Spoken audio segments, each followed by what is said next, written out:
7 players have booked their tickets to the top 8 and final day of competition. We have one more match remaining between Cocosasa from South Korea and Empanizado from Mexico. Let's get ready to rumble.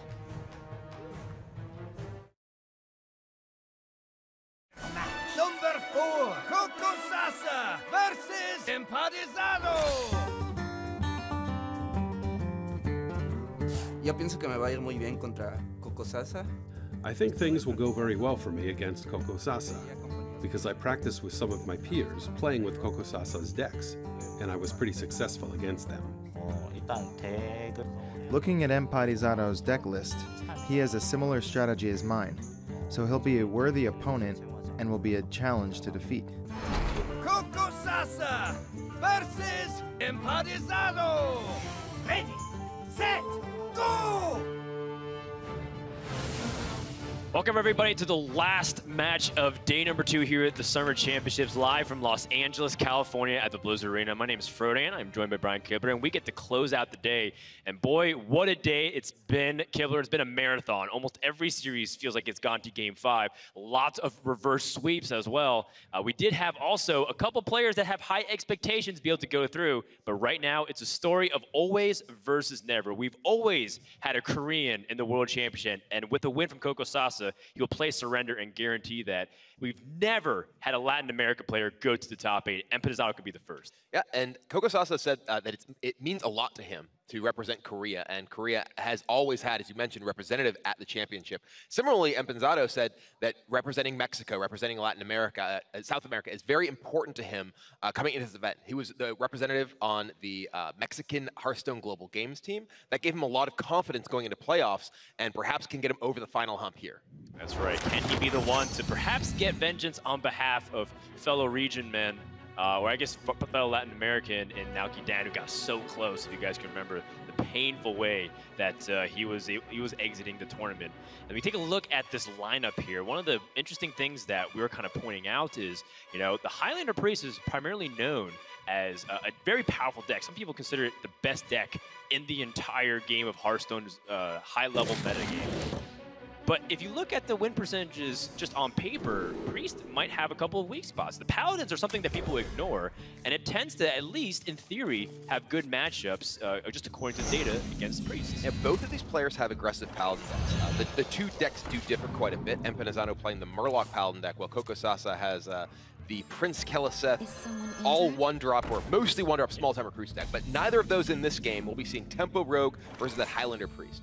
Yeah, we'll kick things off fast and furious. Empanizado has that early cold blood to make sure Cocosasa's Northshire Cleric doesn't run away with the board and put some pressure on. He does open himself up to a Potion of Madness, but I think the risks of this play heavily, actually they don't even really consider the war, because the Priest drawing cards is often a recipe for disaster. Yeah, and there is no answer immediately from Cocosasa. He has only the Pyromancer, which can potentially answer it in combination with the spell. He could use the coin, but that's a very important card in his deck to give him more time to answer the threats from Empanizado. It's worth noting, by the way, that these two players ran each other before. This is a rematch of the first group stage match that was played off stream. We didn't actually get to see the results, though Empanizado took the win in that particular showdown. Yep, Empanizado won 3-1, and it was Cocosasa's Rogue that kept losing games multiple times. We'll see if that ends up being the case here. Cocosasa starting off with the Priest. Hopefully he can get a win. Priest has been doing pretty well today, being able to sneak in a lot of wins, even against bad matchups. That's something that people argue. Part of the reason why they consider the Priest to be a high-skill deck, or high-skill cap deck, is because there's a lot of chances for you to lose if you don't get the optimal draw of Raz and Anduin, which doesn't happen more than 50% of the time. And here, Cocosasa, he has a lot of answers in his hand. He did just pick up a Holy Smite, which could cleanly answer that buffed Firefly. Does leave 2 more minions on the board. He is going into turn 4 from Empanizado, which is one of the weak turns for the Rogue deck. There, in fact, are only a Spellbreaker and Zero Poison Mine in Empanizado's deck, which is actually more 4-drops than most of these decks have. Some of them have absolutely none. Cocosasa thinks about how he wants to deal with this. He can take that 5-1 pressure off the board. Chooses to Holy Smite. Now, in this case, holding onto the Pyromancer is one of your most powerful ways to clear a very wide board. And yesterday, I got to watch Amnesiac break down some of these plays and kind of emphasized how important it is to decisively clear the road with the Pyromancer. So if you're not going to be able to commit to a really good play that doesn't waste a lot of resources, you shouldn't. So cocosasa showing some restraint, willing to give his Radiant Elemental, which honestly isn't a huge part of winning against Rogue in general, in most cases. And he was able to hold on to the silence as well. You know, one of the options he had last turn was potentially Pyromancer plus silence to clear off the 5-1, get some damage to the others. He still has the silence now to potentially answer the Edmund Van Cleef. We'll get an SI agent. I always love the Curious Glimmer route in open decklist formats because, like, well, I know what's happening. It's literally look at 3 cards. If you can remember a total of 30 cards, you get one. Yeah, an SI7 agent is actually very useful considering that cocosasa doesn't really have much real mid-game plays here on 5 mana. Empanizado picks up Eternal Servitude. A lot of small, useless minions have died between small elementals, and even Van Cleef comes back into 2/2, so that card feels like it's not going to be doing much. Well, I mean, it could just be a threat that he is able to deploy something extra next turn. Right now, you know, this is actually a little bit of an awkward spot for cocosasa because he only has 1 spell he can play alongside that Pyromancer this turn. He could, you know, Pyromancer, coin, SI, clear off the opposing SI agent. The problem is almost all of his opponent's minions are 2 health, so he needs multiple wild Pyromancer triggers to actually clear. You could have done it last turn. Sure. He had the opportunity to Pyromancer, or either coin and hero power to save his Pyromancer and then silence. I think it would have been a little mana inefficient, but it would have wiped most of the board off. Now, I know cocosasa is a little bit more concerned about turns like Bone Mare, but I mean, even the threat of Cobalt Scalebane can sometimes be really scary on 5. And now he's stuck with 1 spell, so he can't even clear. He's just playing it down by itself. I think he must be coining to draw a card here. Okay. So he's hoping to draw a 1-cost card here. 1-cost spell. Does not. We see that's optimistic to say the least, considering he used Holy Smite already and Silence. Yeah, it definitely is. We see some of the cards that actually set Empanizado's list apart here. Unlike many of the competitors in this tournament, as well as most people probably run into on ladder, he's not playing with Prince Keleseth. He's actually playing Eviscerate and Galaka Crawler in his deck. That is in large part in response to the popularity of Tempo Rogue and how many other pirates he expects to see, which means Galaka Crawler is extremely powerful. And of course, Eviscerate gives you a lot more reach than the typical Tempo Rogue tends to have. Just look at kind of how much of a difference Empanizado gets by just sticking onto the board. It means cocosasa was stuck on an awkward play. It means he gave up his coin. It means that Empanizado was able to push 6 extra damage plus trades onto the board. And now, I mean, Empanizado has a guaranteed Bone Mare target now because there's no Dragonfire Potion, because Empanizado said, well, that was a very weird play on 5. And now cocosasa, he specifically, I expect him to Bone Mare the SI agent, because that means that even if there is a Dragonfire Potion drawn, there's a 6 health, 7 attack minion in play. So Dragonfire Potion by itself will not clear this board. That Dragonfire Potion is lethal because it just gets He out kills of the board. Right? And I think cocosasa played this really fast. And in my opinion, way too fast. I think he's not really evaluating his turns. Highlander Priest has a lot of nuance, and if you end up... It's also a deck that the decisions compound each other, primarily because so many cards work in tandem with each other. You talk about Circle of Healing, Pint-Sized Potion, Shadowward Heart, all these other cards, they can be pretty inefficient, but if you combine them effectively, it can be very effective. I don't think there's an out here for the Potion of Madness. There's no 1-cost spell that can get cocosasa out of the situation. And oof, head in his hands. Cocosasa, probably the most emotive player we have seen in this tournament. Definitely having fun with the game, but also definitely somewhat overcome with emotion when things don't go as well. Yeah, I gotta say, Empanizado pretty much just played normal stuff, but I gotta kind of question what was going on with cocosasa. I feel like, if anything, it was more of a botched game plan from cocosasa, and Empanizado just played okay. He could have done anything, really. I do think the turn that he chose to silence Van Cleef, using the Wild Pyromancer and Coin alongside that would have allowed him, I think he even had the mana to heal his Pyromancer, so it wouldn't have died. Yeah, that's right. It would have been a brand new game. Right, he would have been able to deal with that board. Yes, there was some reload for Empanizado, but at that point, cocosasa had no way to answer just the small minions in the board, and ultimately they all just added up. Things are looking good for our Mexican player, Empanizado. Let's get to know him a little bit better as we get set for Game 2. Well met.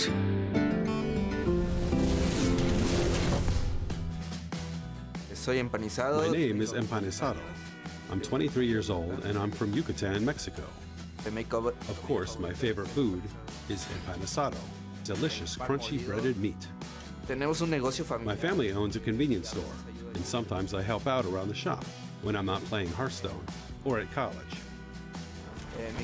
My favorite card is Doomsayer. What I like most about Hearthstone is the unexpected. Anything can happen. Empanizado's favorite card is Doomsayer, but I don't think he's played Old Boy quite yet, and I think that might change your opinion on it. Maybe once or twice. But he also said something that's pretty interesting to me, is that he really enjoys the craziness of Hearthstone too. He actually made a point to say that his favorite thing about Hearthstone is the randomness or the variance. That is not something you get to hear from a lot of competitive players, but it is. That was the first time I think I've ever heard it from someone that's not Ryan Kibler, from a competitive player. I don't say my favorite thing is the randomness. I just say that it's important. Okay. But this will be a battle of paladins in this game. cocosasa playing the Prince Keleseth aggro paladin that was made popular, in fact, by Wuya, one of the other competitors in this event in his run at the Asia Pacific Playoffs. cocosasa actually piloted this deck himself to a #1 legend finish, or at least to #1 legend rank after that event, and felt, yeah, this deck seems pretty good. In theory, the aggro paladin should have the edge over the Murloc paladin because you're able to control the board faster. Murloc paladin has so much board synergy or board dependent synergies in order to really land a lot of big combos and snowball the board. And also because, you know, Murloc paladin tends to have a lot of clunkier cards, so cards like Divine Favor end up being a very heavy card. This was kind of an interesting thing too, a Blessing of Kings, to, you know, make sure to trade into the Murloc Tide card. That's how much cocosasa puts emphasis on controlling the early board. Yeah, the Blessing of Might on that Righteous Protector effectively just traded with a minion. And you know, that the early game here is so much about one player snowballing the board. Specifically, the Murloc Paladin is much more capable of snowballing an advantage that relies on sticking minions on the board. The aggro Paladin, it doesn't really need multiple minions, it just plays a bunch of stuff. But specifically, the Murlocs, they want individual things in play, and when they come together, they're much more powerful.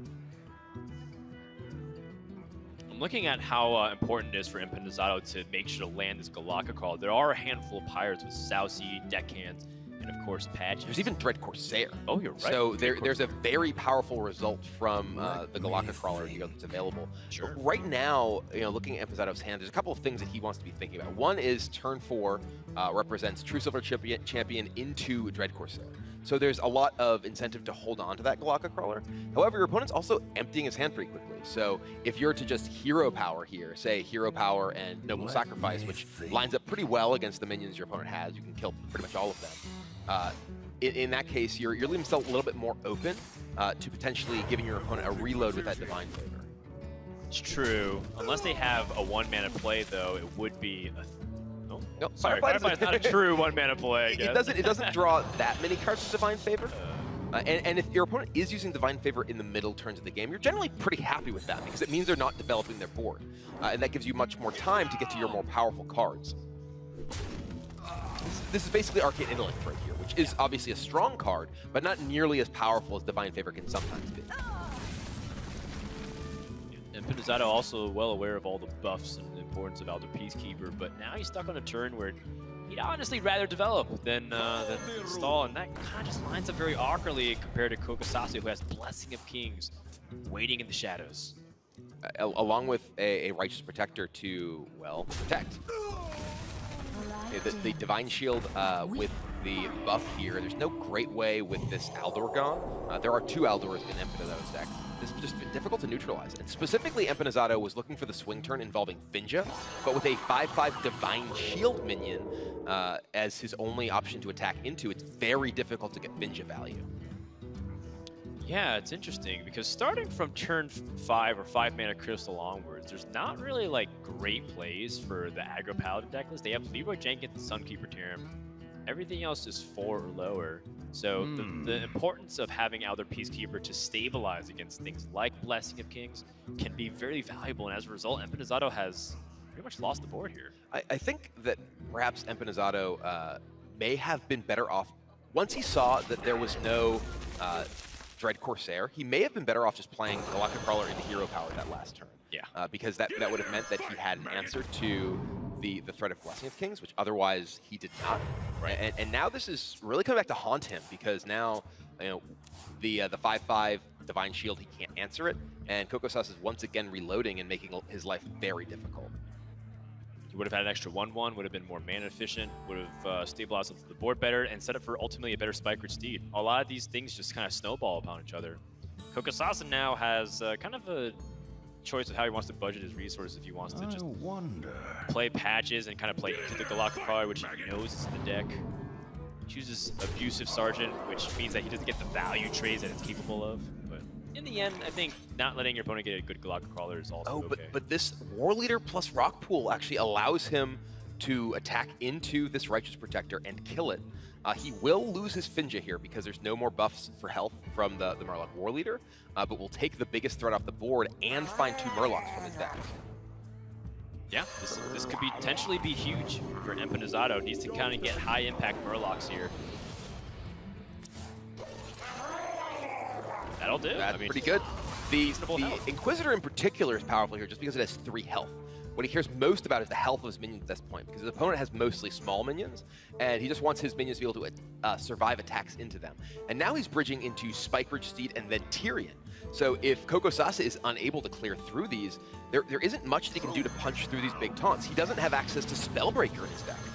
The very crucial pivotal moments of this matchup is how does the board state look when Murloc Paladin inevitably lands Spike Ridge Steed or Bone Mare or that Tyrion. And cocosasa recognizes there's no way he can stop it. He needs to just go face at this point. Consecration 2. Oh my goodness. Dear. The glasses came off last game, and they might come off again this game.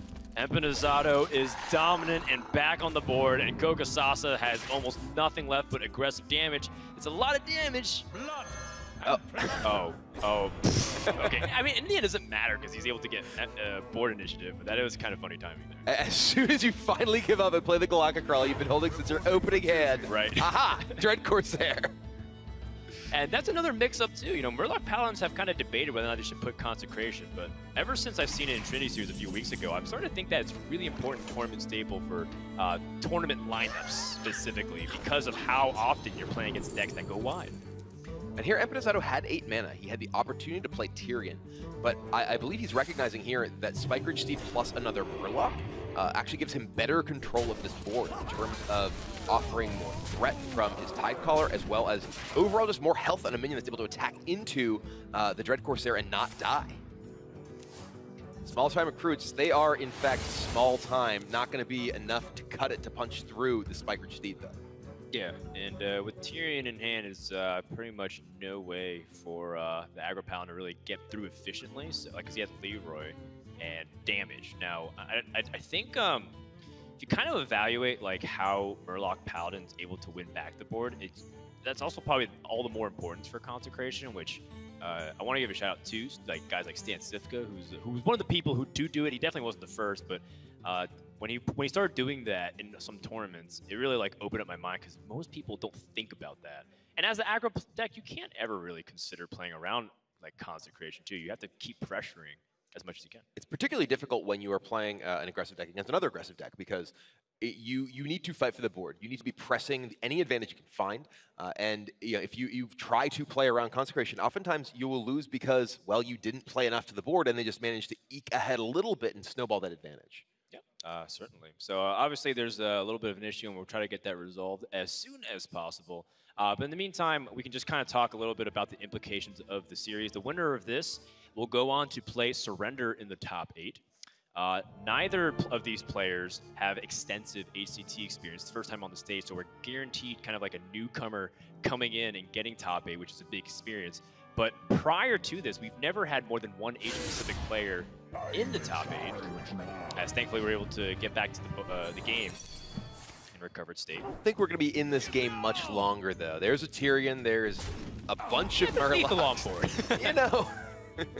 So looks like nothing. There we go. Happened. In fact, we got back just in time. Small time recruits drew 1 card. Game over. Empanizado is on match point, 1 game away from making history in the Hearthstone Championship Tour. And he had a lot of success in the previous match against cocosasa, specifically against cocosasa's rogue deck. Empanizado's lineup, we mentioned, has a lot of tools that are specifically strong in that matchup, though his remaining deck, the Priest, doesn't have quite as many Galactic Crawlers. Can Empanizado sweep and finish up quick and clean, or we can get another reverse sweep? We'll find out right after this.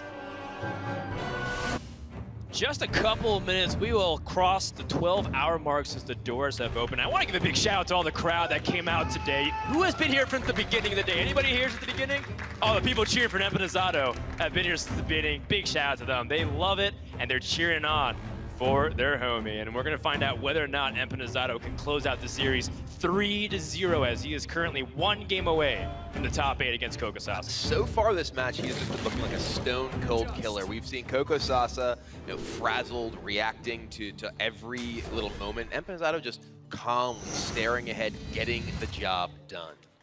Yeah, and I feel like cocosasa, he's going back to his Priest, but if you're going to play the Priest Mirror, this one does require a little nuance if you don't get the right card. So hopefully cocosasa uses this opportunity of a small break to calm himself down, collect his thoughts, and get settled, because this matchup, we could be here for a while. Yeah, this is definitely a matchup that when neither player has the combo of Raza plus Anduin, can be a bit of a grind. And if either player has one piece, well, that's when it really gets interesting. Yeah, look at it already. Empanizado putting some thoughts, saying, I don't need a Shadow Visions for anything right now. I mean, usually I just want to draw early, and without just Power Word Shield, I guess that's the only thing I could do. Empanizado has a bit different build of this deck. We see that Stonehill Defender just picked up this turn, which is not a card we see in many of these lists. But it will give him a little bit of extra proactive tools in the form of, I would imagine, either the Shell Res or the Abomination. Abomination, interesting because it is one of those classic 4-attack minions against Priest. Yeah, it is a different list in the sense that it doesn't have some of those updated tech, and we put that in quotation marks. We're still not sure how good it really is, but it feels good. And things like the Circle of Healing Auchenai combo that so many people are playing, or obviously the Gadsden Auctioneer that we've been pointing out in a few other lists that have been performing very well. And so we'll see if the Stonehill Defender ends up being okay. And he kind of debated that for a while. Like, do I want Tortellin Shellraiser, which is a card that's always vulnerable to Potion of Madness and Shadowwood Horror, or maybe Abomination, which, who knows, might be able to do some fun stuff. Plus, it's a 4-attack minion. All right, well, there is a Shadowword Pain available for Empanizado to shut down the card draw from this Acolyte. We've seen lots of shenanigans involving the card draw minions against Potion of Madness so far in Priest Mirrors this weekend. But now, Empanizado definitely taking his time, recognizing, yeah, this is probably something I want to get rid of. Yeah, and this is, again, another very fast move from cocosasa when he had another play he could have considered the Curious Glimmerroot. And, there was a debate going down between a couple of really high-level players today, even talking about the value of Curious Glimmerroot, because it functions as another almost mulligan, sort of, if you think about it, for Raza or Anduin. Yeah. Because you search your opponent's deck, which they have this equal chances of getting it too. So having that importance to map out your game plan, plus the 3/3 is much more resilient against Stonehill Defender, I feel like he rushed that turn. I think he wanted to get the Acolyte down and try and get an attack against the Stonehill, but while there was a vulnerable minion on the board. However, he does have Spirit Lash in his hand. He does have Wild Pyromancer in his hand. He has a number of tools available to allow him to guarantee draws of the Acolyte. Ultimately, your goal with this deck is just to cycle through your deck, to draw through, to find your key cards of Shadow Reaper, Anduin, and Raza. So I think that getting that guaranteed draw would likely have been a better choice. Yeah, that's fair. And in the end, getting the guaranteed draw with the Pyromancer in hand is something that's much more beneficial. And if we could get to use hindsight in our favor here, he's got Pyromancer, Power Word Shield, and Acolyte. And now it's like you're just full of regret. Now you're like, oh my god, I wish I had that. I can't believe I just threw my Acolyte away for no cards. And your opponent can answer in a reasonable amount of manner. Empanizado has Silence, he's got Shadow Word Pain, and then, obviously, Potion of Madness can do some funny stuff too.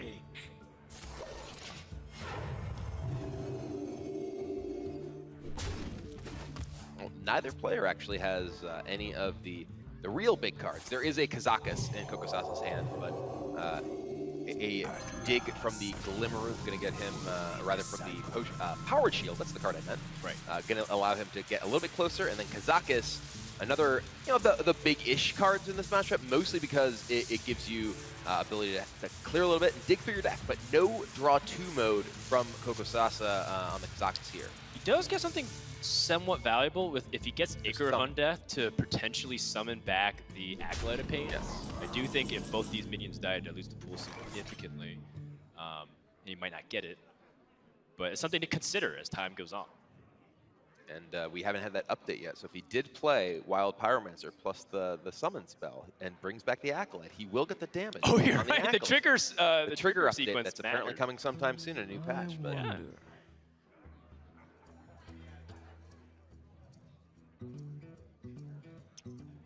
So right now there's the Acolyte and the Akanai that have died for cocosasa. Yes. So if he has one more of these minions die, he has a pretty good chance of bringing back an Acolyte. Yeah, so here's a situation where Shadow Visions might have relevance for what you can dig. You can find ways to maybe trigger the Acolyte, Spirit Lash. Don't know how good any of these options are specifically against your opponent's board. They only have 3 attack minions here. I think Potion of Madness is an investment in the future against the possibility of additional card draw minions. Yeah. For instance, against the threat of the Acolyte coming back off of the potion. Yeah, that's true. Acolyte off the potion, Loot Hoarder, Blood Mage Downnos. Kokosasa's gonna go for it, see what comes out. And no Acolyte of Pain, but still able to get some reasonable board presence. And yeah, a little bit of chip damage, which is nice.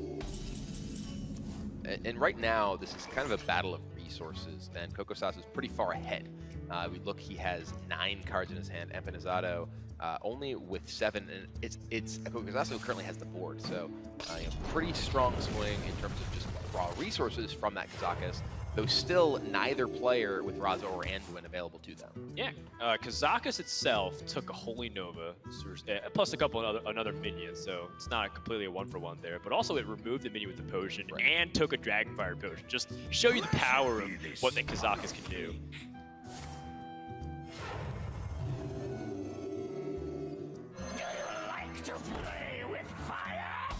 Well, with that Dragonfire gone, Cocosasa decides that he wants to go a little bit more aggressive. Just gets his Pyromancer and Priest of the Feast on the board, trying to attack Empanizado's life total even before he finds Anduin. I mean, Kokosasa's hand is pretty full of stuff, so perhaps he felt like the Pyromancer's just clogging it up. The tempo isn't really that relevant, but he has seen Holy Nova and he's seen Dragonfire Potion, so if he can sneak out damage, which, Kokosasa seems pretty pleased with what he just saw, especially since he picked up the Northshire Cleric. Is there any big things he can do with this? There isn't right now. He doesn't have the Circle. He doesn't have a Holy Nova of his own, so there's no opportunity to just draw a ton of cards. He could have this Blood Mage Downnos die if he draws a Circle off of this. That could be huge. Finds Shadow Visions.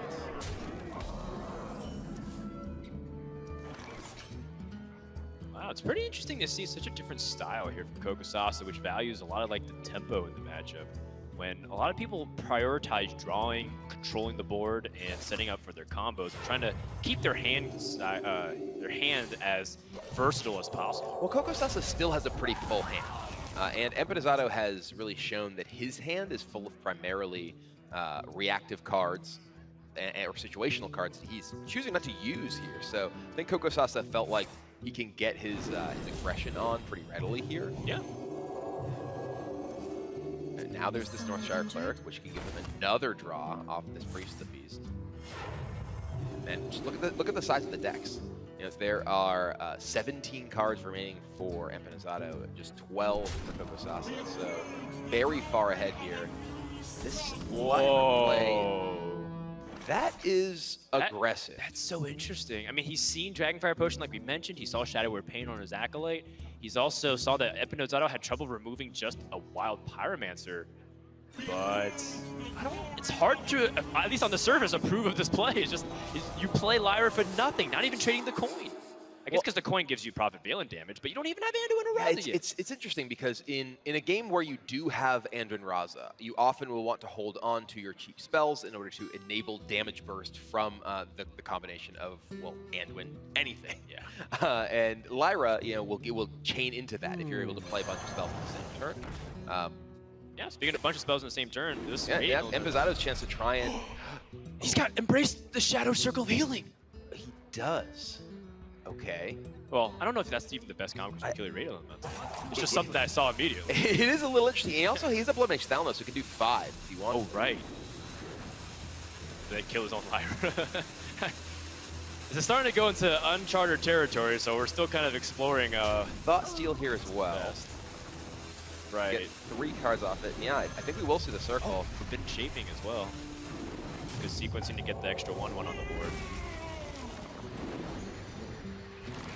Silence, just a little bit too late. And a Snow Filper Penguin makes its appearance. The crowd goes wild. A golden Snow Filper Penguin. It is. Right? He's look at him just skiing along, sledding along on that little shard of ice. Oh, you can't see it with the Discover. It's very disappointing. You can still see the shard of ice. you can. You got to look closely though. I have seen the end of this documentary. I will not spoil it for anybody. Spirit Lash. Sad. Spirit Lash clears the minions, and Raza is drawn. So even despite all of these very wacky lines here from cocosasa, he's still ahead of the damage count here. And now a bunch of card draw minions in Empanizado's hand. He still has the Loot Hoarder, Blood Mage Thalnos, Acolyte of Pain, another Loot Hoarder, one stolen from his opponent's deck. Right. Was the Silence off of the Thought Steal as well? And the Silence was off of Lyra, I believe. Okay. I wonder. Oh, the Circle of Healing was? Circle of Healing was also off of Lyra, I believe. So what did he Thought Steal? Did he just have he only Thought Steal one card? No, he must have Thought Steal. It was the Holy Nova and Loot Hoarder. The next to each other, he's already played his own. Oh wow, he's that farther deep into his hand. Yeah, you're right, because he played Holy Nova already. Right, and the mind games and Silence were both from Lyra. He drew the Loot Hoarder for his turn. Well, they're starting to get serious with how much pressure's on the board. There's 8 damage being shown right now, and you know your opponent might just have Valen Mind Blast and you could just die. This is scary, to say the least. Not too much that Empanizado can do at this point, though. He has not found the key cards he's looking for. Potion of Madness, this is what he has played around for so long by keeping Acolyte and Blood Mage Thalnos in his hand. But as soon as he deploys that pair of Loot Hoarders, Potion of Madness arrives in Cocosasa's hand. Cocosasa can still find lethal this turn. True. He just gets that Mind Blast right now. Cocosasa is actually playing a version of the Priest deck without Mind Blast. He cannot dig for it. Oh, I apologize. I was reading the wrong deck. I was reading Empanizado's deck list. He has no Mind Blast in his deck list. Very interesting. There's been a number of players in this tournament who are not playing with Mind Blast. Yeah, and with Prophet Valen in the mix, it does feel like Mind Blast can be crucial, but it depends on how you're really teching your lineup for stuff. Yeah, Northshire Cleric is not what Empanizado is looking for here. The other two are just not his opponent's deck, so they're not an option. He's looking for anything that can either stabilize the board or help him draw cards and survive. Right now, he's doing barely a 10. Prophet Valen plus Holy Smite alone is 4, 5, 6, 7 from the Priest of the Feast.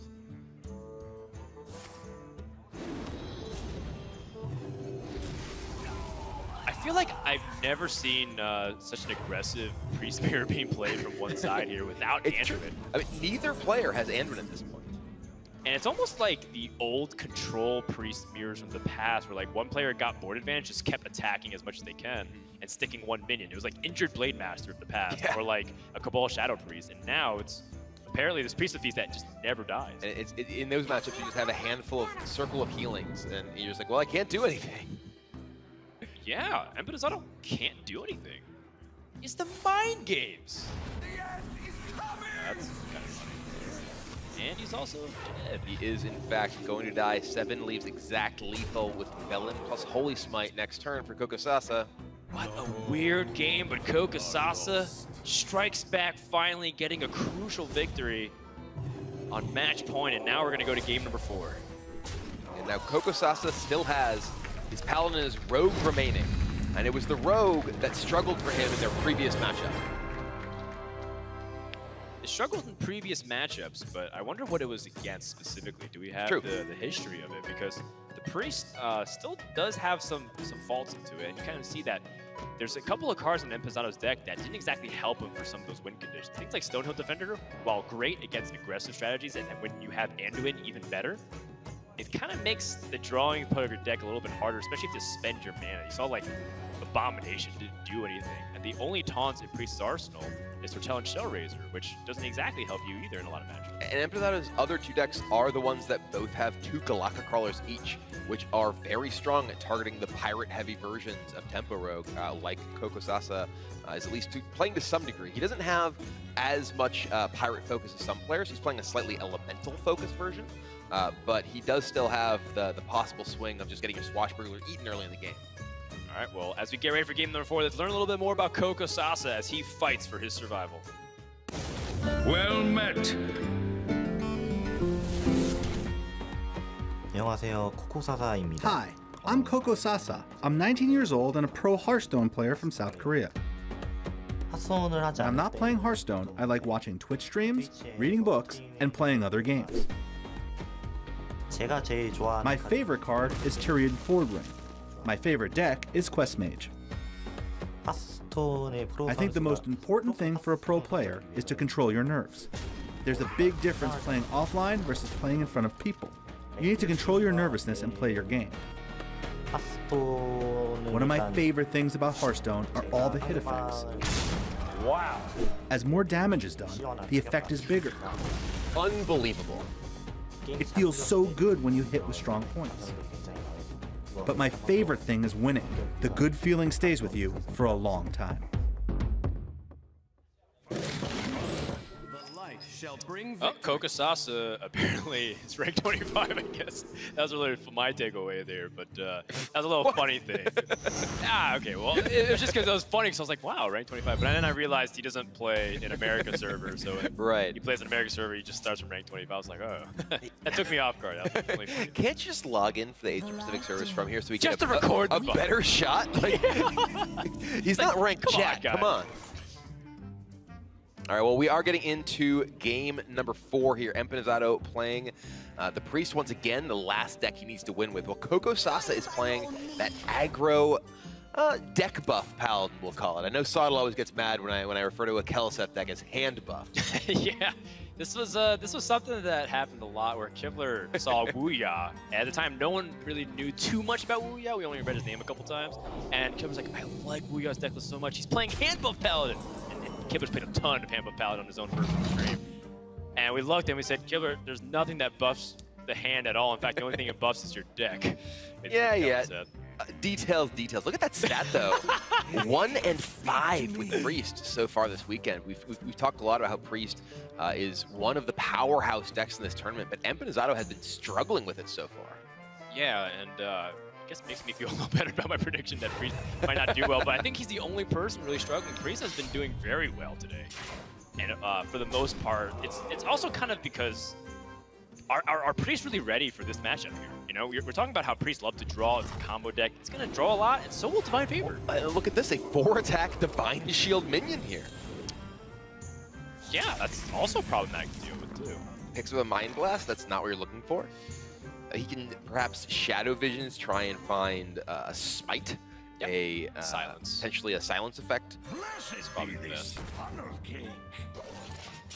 He's not willing to trade the Divine Shield off, and Blessing of Kings is a real thing. I am really confused by that choice. Not trading into the Divine Shield, so now, if he does choose to Shadow Visions, he's far fewer tools he can potentially use to clear this off. A lot just happened here within the first 10 seconds of the turn when there was a lot of other avenues that could be explored. But I think in the end, this is the right play for cocosasa, considering that the 4-attack seems to be the big sticking point and doesn't need to excessively buff the Righteous Protector. And he's picked up even more card draw, which is actually not really what you want to see right now. He wants to actually follow up on the card draw to dump even more. I guess he could technically dump by playing small-time recruits and like filling it with 1-drops, but that's not really what he wants to see right now.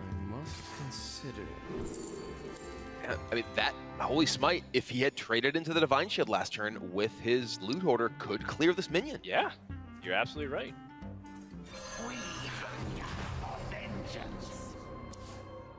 I think cocosasa smells blood here. I mean, he has picks up a Dread Corsair too. There you go. That's what you're looking for. Big swing with the True Silver champion, Dread Corsair.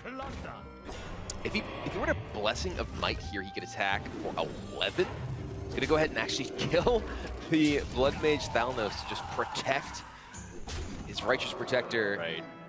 That Divine Shield, it's huge here.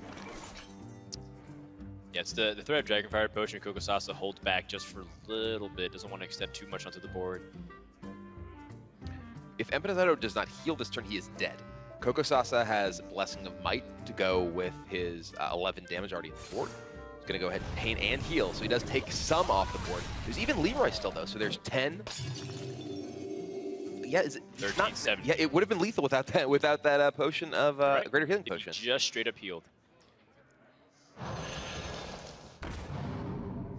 And this is an interesting spot because cocosasa is, I think, considering, okay, do I want to buff this? He has kept this at just 4 attack for a long time, which has allowed him to get repeated damage in without opening the risk of his minion dying to a Shadow Word Death. Shadow Reaper Anduin now not quite fast enough. What is this? Shadow Reaper Anduin to kill a 1-drop? Is this a mana worm? Look at this Divine Shield. He has Potion of Madness now. If he had attacked Loot Hoarder into this earlier, this has done so much damage to him. You can redeem yourself with Potion of Madness and Lyre to get a Holy Smite. How about that? I'm on board. Look, you're really desperate and you're staring down 13 damage. I don't know if it's good enough to just remove and heal here, but maybe he feels like it is. Your opponent just drew 3 more cards off this Divine Favor and can continue to go wide. So if you use things like Shadow Word Horror, you're gaining 2 health and you're losing one of the most powerful removals in this matchup. Empanizado is at 19 life. There's 13 in play. He can't remove the 7 right now unless he gets a Miracle Lyra Steal. And then there's Leroy plus Double Veteran that can come down next turn, 8 more burst.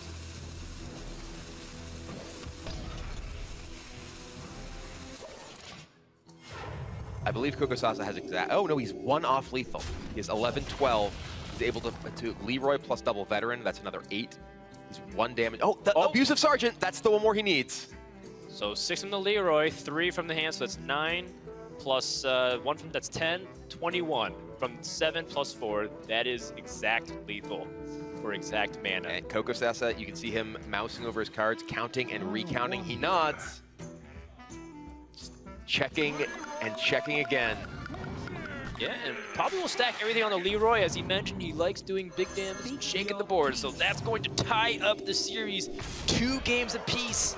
And we mentioned at the very beginning that Priest on paper looked like it might struggle in this series. And if Empanizado drops 1 more game, that means Priest lost every single game this series outside the mirror. And I do think that from both sides now, in the Priest matchups we have seen, there's been some shaky decision making. I think that game, Empanizado, he let that Righteous Protector do so much damage to him. He left himself without a solution to it, even to be able to dig through his deck for 1 by not trading in that Loot Hoarder early into the Divine Shield. And it really cost him. That minion never died and dealt so much damage. Well said. And I can't really describe it any other way. Empanizado took way too much damage from a 1-mana minion, and sleeping a little bit on how much damage that actually piles up. But that Righteous Protector lived basically until the end. It actually was there to see the final blow from turn 1 all the way to turn 7, where it got +3 in the beginning of the game. It attacked every turn possible. Yeah. Unbelievable. I mean, I really think that we saw both players in their Priest matchups where they lost.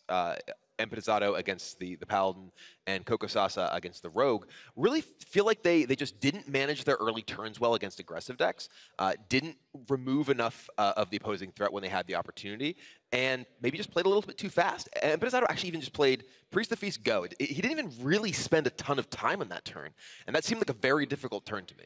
All right, well, when it's all been said and done, I want to remind people that today alone, we've had 4 reverse sweeps, meaning that a player's got up 2-0, and the other person just 3-0s them right back to take the series and cornered one final deck. This would be the 4th, excuse me. And that would make 5 overall in the tournament. So that is an astounding statistic to see how many players have actually been avoiding certain decks or targeting certain decks. Will it happen one more time? Let's go into Rogue versus Priest, a matchup that's been critical for a lot of the series today and through that tournament. And cocosasa 2 is playing a version of the Rogue deck that does not include Prince Keliseth. And he has a very weak draw. No turn 1 play. He has a Galaka Crawler for 2. Doesn't really have a ton. Look what he drew. Eviscerate and Galaka Crawler. What is that supposed to be replacing? It's the Prince Keliseth. You can argue, well, you know, you never know if you like put one or the other. In this case, he drew both of the cards he replaced. Well, there's 2 Eviscerates. The other one could have been the Keliseth. In the sense that it's like this slot's been dominated where normally you'd play Keliseth, you'd emphasize Shadow Step because he took one of them out of his deck too, and that's where you get those huge power spike. Instead, he has to play a little bit more honest, or a lot more honest in this case. Well, and the Swashbuckler was a risky draw here too, because he saw that Empanizado kept 2 cards. So trying to pressure with Pirates, and the very few Pirates in his deck, he's not a very Pirate-focused version of the deck, can be dangerous. I'm a little confused by his decision here to just use his hero power when he had a Galaka Crawler to play. This is a matchup where it's very important that the Rogue gets pressure on early. And by just hero powering here, he doesn't have a body on the board to get that going early on. I think he just wants to play a longer game right now because he realizes that there's a very good chance if he played for tempo, he'd just be hero powering in the mid stages of the game. So perhaps he just wants to fill out his curve. But then you also could justify attacking, so that way if you have to Galaka call the redagger, good pickup by the way. SI is one of the best cards that you can get in this matchup as the Priest. It can really help grab that tempo back. There's the other Eviscerate. One of those is a Keliseth. One of those is a Keliseth, one of those is the other Shadow Step. And one of them is the other Cold Blood, which is interesting, because those seem to be the notable cuts. On top of the usual elemental package, but you usually trade those for other stuff that, you know, like Prince Valinor and a couple of other things. And this is, you know, a pretty solid turn for cocosasa. He can clear off the entire board for Empanizado, but he will get the bad news that there is a SI agent, at least on the other side of the board. But Empanizado did just play a little bit for tempo here. He played his Galaka Crawler here, which means he doesn't have a Wait, I want to explain what we just saw. Or do you want to, Kibler? You go ahead, go ahead. All right, so first of all, Empanizado stole a card from the Rogue class and said, I will take something that's in your deck that I know guaranteed. It's SI7 agent. Then cocosasa says, I'm going to steal something from your class. And I stole a Mind Vision, which steals a card, or copies a card rather, from my opponent's hand, which happens to land on the one Rogue card. So he has full information on what's in his opponent's deck. Not to mention, SI7 agent is a card that synergizes with all the Priests anyways. Well, yes, all of that did just happen. Yes. And I think what's going to happen this turn is that Shadow Red Horror. It's really important to get rid of Shaku before your opponent gets more Mind Visions and fills his hand with SI agents.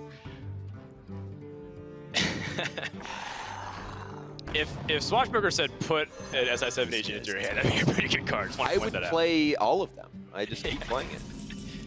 What a ridiculous outcome. The Prodigal Son returned. Empanizado here, he has a lot of the sort of situational kind of clunky cards in his hand. He has Mind Blast, just the finisher. He has Silence, which obviously is great if there were an Edwin Van Cleef to the other side of the board, but general just utility minions, not quite as strong. Yeah, one thing that's nice though is it doesn't look like cocosasa plays the Shadow Visions. This is interesting. He'd love to find board clear that he could play next turn. The best card for him probably to find here would have been Dragonfire Potion to give him the ability to clear going into his opponent's Bone Mare turn. And cocosasa's build is a little bit more high-end in terms of just big, beefy minions to stay on the board. A lot of the other versions of the deck have Leroy to go with the double Shadow Step. He is, however, playing double Blaze Caller, which means that he has a lot of just 7-drop minions, 2 Blaze Caller, 2 Bone Mare. So all the more reason Empanizado wants to get the board clear going into those turns, so there's not even more to deal with. Very interesting. You know, Spirit Lash is a card that softens up the minions for Holy Nova to potentially wipe. That might pay off because, you know, Shadow Word Pain was a direct removal on one of those minions. And this plays directly into it. Empanizado's foresaw a turn 6 wipe here. Or maybe he didn't need it at all. But either way, he hedged and just made sure to account for all possibilities. Well, he would need to use the Dragonfire Potion here because the Holy Nova doesn't quite clear off the 3 health minions. Well, he has the Spirit Lash. He picked up the Shadow Vision instead of the Pain. There is a Spirit Lash. You have to use his coin to commit Spirit Lash, coin, Holy Nova. Yes, that's true. But he's not saving the coin for aim. Right, it's true. Which is the only thing you'd probably want to save the coin at this point for, because usually the value of coin as the game goes on is a Valen Burst. Right. And he's not anywhere close to that either. And it's important to note that the Blaze Caller comes at the top, so there is that 5 burst. There is a Shadow Word Death. Ooh, Kazakis picked up for Empanizado. This is big for our Mexican player. Kazakis gives Empanizado a lot of flexible options. What is he going to choose? Goes with a 5. What minions have died? His resummon, oftentimes the resummon is stronger than 1/5/5 because you are playing against a deck that doesn't have very many Vilespine targets. Right. So also just the ability to bring back Loot Hoarder to keep churning through your deck. True. Gonna go ahead and fire off the death there. He's gonna take a 5/5. It's more reliable, helps fight back on. It's a little bit more vulnerable to Vilespine Slayer though. That's the big You might just get drawback. Vilespine here though on your Kazakis. Oh, there's a Cobalt Scalebane, which with the death of death being used the previous turn is now pretty tough for Empanizado to kill. Right, and also because your opponent just picked the Kazakis potion, if he has deal 5 damage, Cobalt Scalebane would just bite to dust immediately. Not something that you want.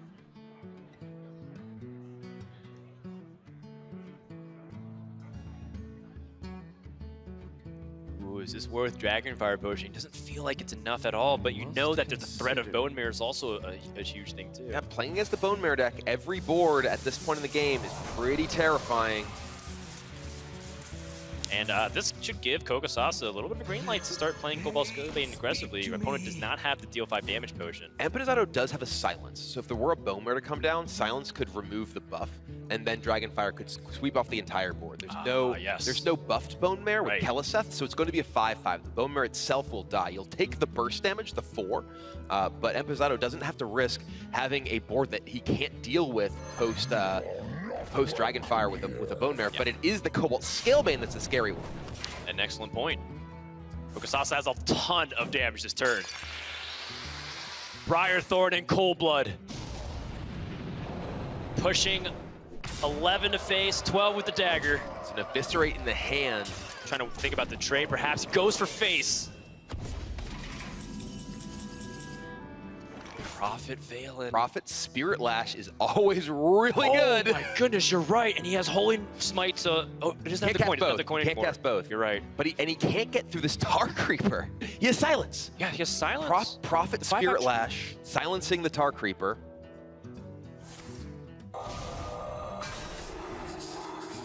He gets the extra card. Does he need to even Prophet Spirit Lash here? He can actually... I think he will. It's just so much life. He's in such a precarious position.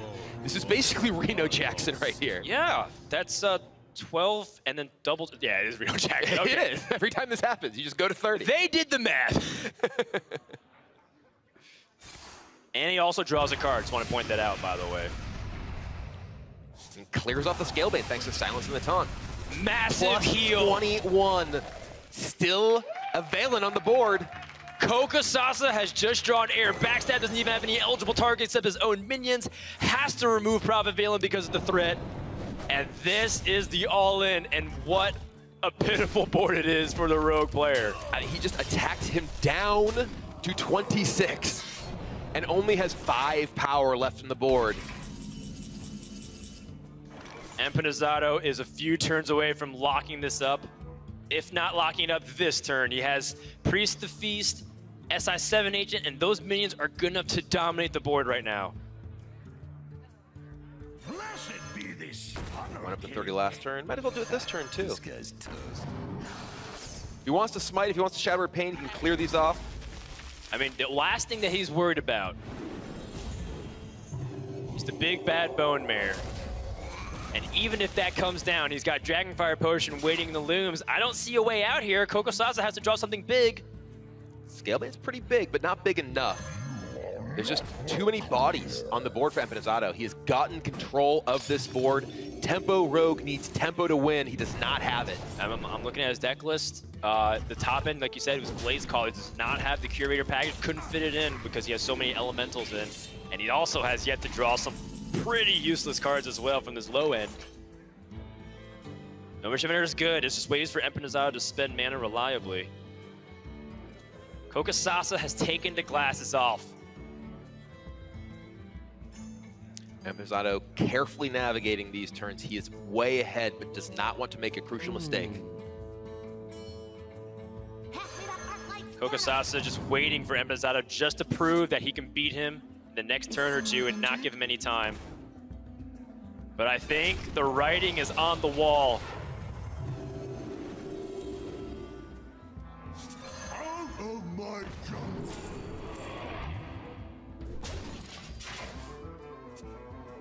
Perhaps a miracle?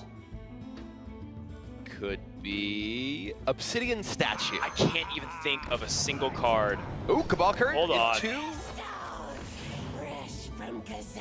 Shadow Flame? He has a 5. Wait, hold on, that's a board clear. He can actually clear off a board. Are you serious? I mean, yeah, we're serious. Wait.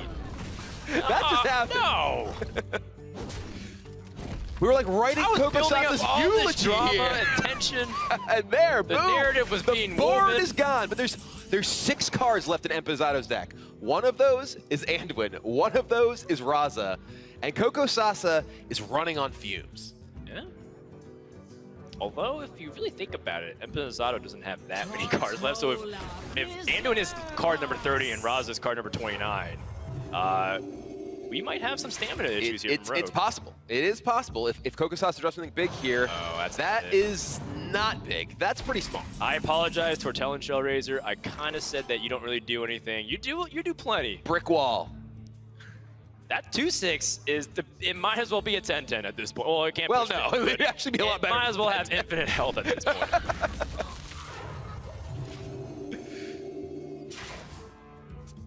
Spine Slayer.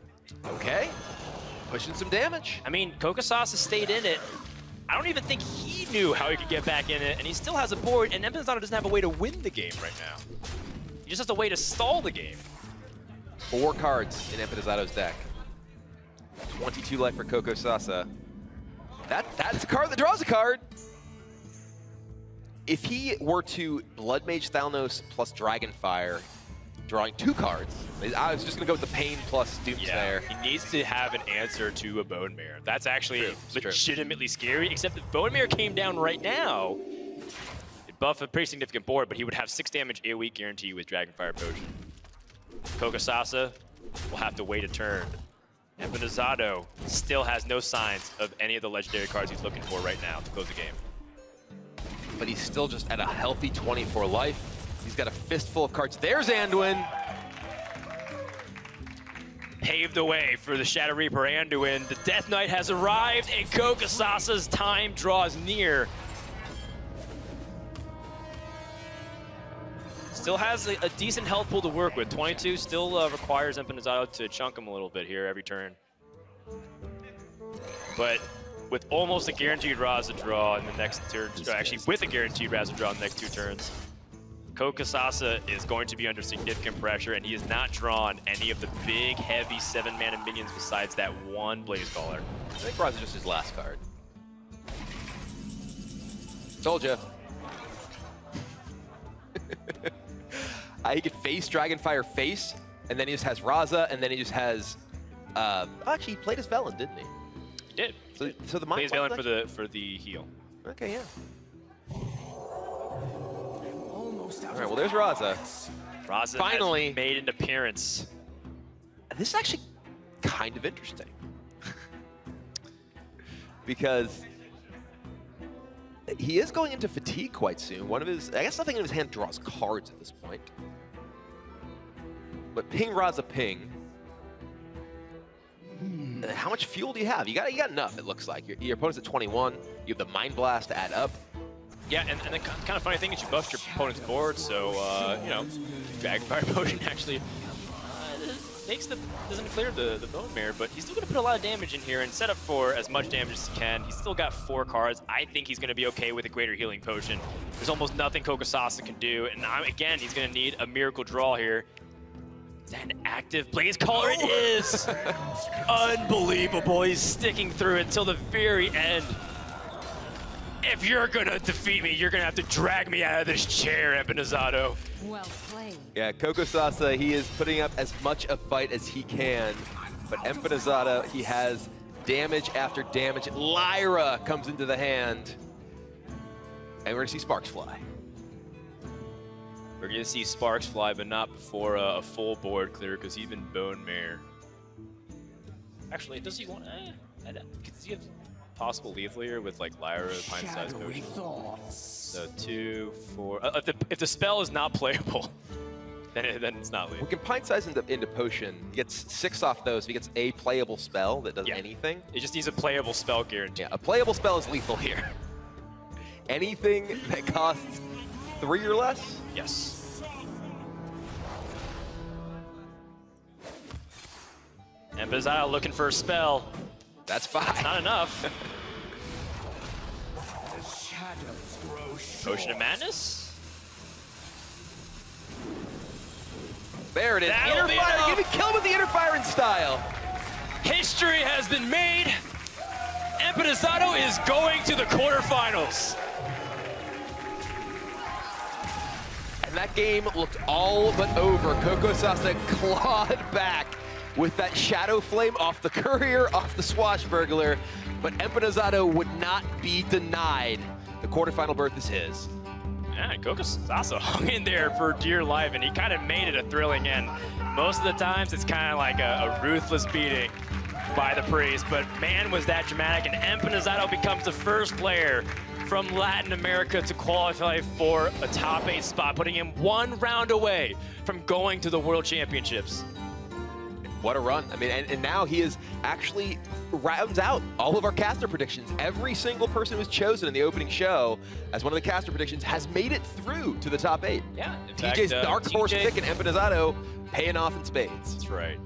As you can see, the crowd is really passionate for us. Go ahead and hand over to TJ, who's waiting with Empanizado. That's right. I'm joined on stage by Empanizado after his win, and I have a big question for you. It's been a long couple days, but at the end of it all, you're going to the quarterfinals. What's going through your mind right now? Han sido un par de días, pero al final vas a pasar a cuartos de final. ¿Qué te está pasando por la cabeza ahora mismo? Nada, pues me siento muy feliz. Lo tenía como que presupuestado, pero de ahí el Priest me traicionó demasiado. He's really happy. He thought this was going to be the outcome, but the priest made it pretty hard. So. Yeah, it definitely did. It was a pretty rough series, but now you're going to the quarterfinals, and I know it's been a long day, and you're probably not thinking forward, but you're going to be going up against Surrender in the quarterfinals. How does that feel, and what are you looking forward to about that matchup? Ha sido una jornada muy larga, probablemente está muy cansado y ahora va a jugar contra Surrender mañana. ¿Cómo te sientes para eso? Me siento bien. Surrender es un gran jugador y espero que sean partidas cerradas. ¿Cerrada? ¿Qué significa? Cerradas, o sea, parejas. He's feeling really good. Surrender is a really good player, and he's hoping that's going to be a pretty tight match. All right, well, final questions. I'll keep things short so you can get back and rest. You've gained a lot of fans in the crowd, and you're the first Latin American player to make it into a top 8. As you can see, it's a pretty big deal for a player who's making his first HCT appearance. What does that mean to you, and do you have anything you'd like to say to all the people that are cheering for you? El primer jugador de Latinoamérica a pasar esta fase es enorme, has ganado un montón de fans. ¿Cómo te sientes? Me siento demasiado bien. No esperaba esto, pero hasta ahí me siento bien. He feels incredibly happy. He didn't expect it, but he just feels really good. All right, one big more round of applause for Empanizado, headed to the quarterfinals. A big congratulations and good luck in the top 8. Let's send it back over to the desk.